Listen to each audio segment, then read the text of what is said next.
You got good news this week if you're still rolling with Alvin Kamara. And I'm John Hansen of fantasypoints.com here to hashtag talk about it. And the report coming out on Tuesday, July 11th, that Kamara has agreed to plead guilty to a lesser misdemeanor charge for the alleged role in that 2022 Vegas fight. Felony charges going away, so we're pretty much in the clear in terms of the law with Kamara. Now, of course, the NFL still needs to step in, and we are still expecting a suspension. No one knew what he was looking at or what we're still looking at here. Was it 8? I was guessing 6. I think everyone was guessing 6.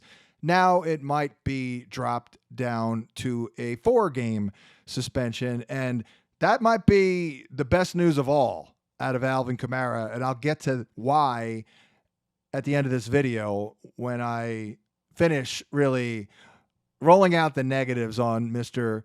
Kamara. Let's get into it here. 1,500 plus touches in the career. He is entering year number 7 per our Age Curves article there by Ryan Heath here on the site, fantasypoints.com.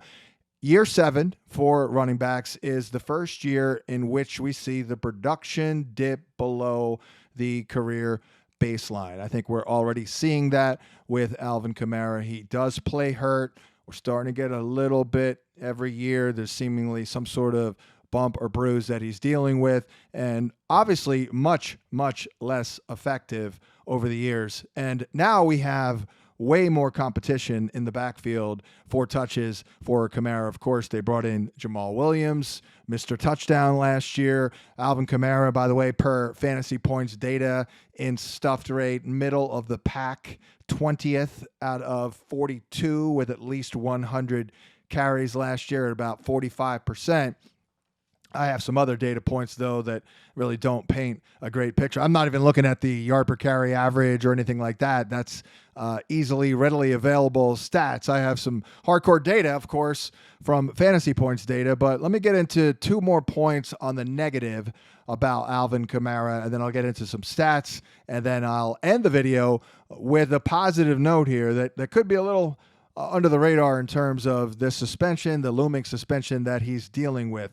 I have been saying for well over a year now, I had some sort of epiphany about this. Not that it's obviously a pretty basic point, but I don't think people realize the extent with which Drew Brees kind of made Kamara. I mean, the guy opened his career catching 81 passes 3 years in a row. I was actually pissed when in year 4 he caught 83. I'm yelling when he was at 81 in the finale, get him out of the game. Come on now. I mean, how cool is that? You open your career with 81 catches 4 years in a row. Well, 5.4 catches per game for Kamara with Mr. Drew Brees, and without him, 3.7. I'll never forget a story my friend LaDainian Tomlinson, former co-worker at SiriusXM, I still talk with him. I talked with him twice this year.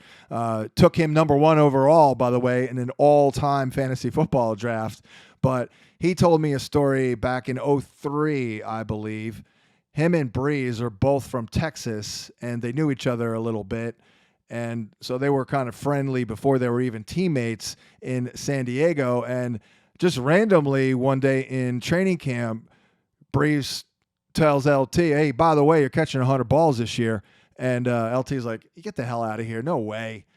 He just told me the story of this story recently, actually, on the air. I brought it up on SiriusXM. And lo and behold, check the numbers. He caught 100 balls that year. Drew Brees might be the GOAT in terms of, despite the fact that he's, not tall, Tom Brady in that GOAT conversation, of course, but in terms of getting the ball to running backs in the passing attack. And I don't think it really sunk into people just how much juice Kamara lost with Drew Brees. Like, Kamara is ridiculously special. I don't want to take anything away from him, but I mean, Brees kind of made Alvin Kamara. Like, he's catching like 40, 50 balls now after opening the career with 80 plus.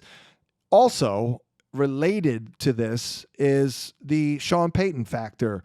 Pete Carmichael is their current offense coordinator. He's been there forever. He took over the offense 10 years ago when Sean Payton was suspended for that year. And they actually were great. They had a lot of great players, including Brees and like Jimmy Graham and, others. They were Reggie Bush. They were pretty damn dynamic that year. So Carmichael did a good job there. But look, he's no Sean Payton. I do think there's a drop-off there in terms of the ability to fully utilize Kamara.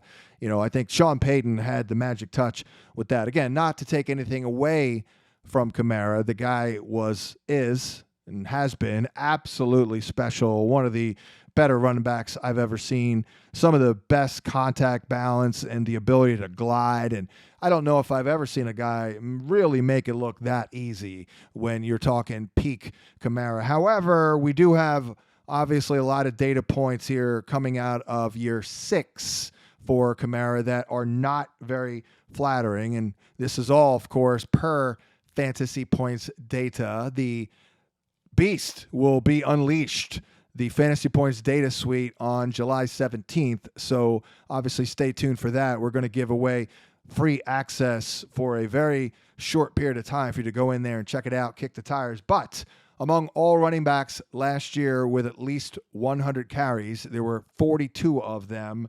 He ranked Kamara 37th in explosive run rate, not good. 23rd out of 42 in missed forced tackles per attempt. 32nd out of 42 in yards after contact per attempt. And he was actually 26th before contact, which to me is a little bit of an indictment on Kamara because that's one of the better standings there. And that's a little bit more about the offensive line, which is still pretty darn talented there in New Orleans, which is a little bit of a head scratcher. Also, most of his runs come in a zone concept. 131 runs out of, it was a little bit more than I thought, but 220 plus. But the majority of his runs came from a zone blocking scheme, if you will, and he was 27th out of 42 at 3.77 yards per carry. So to wrap it all up here, a lot of problems here entering year number 7, 1,500 plus touches on the resume. He has been special, but we're starting to wear down a little bit. The data absolutely backs that up. More competition than ever.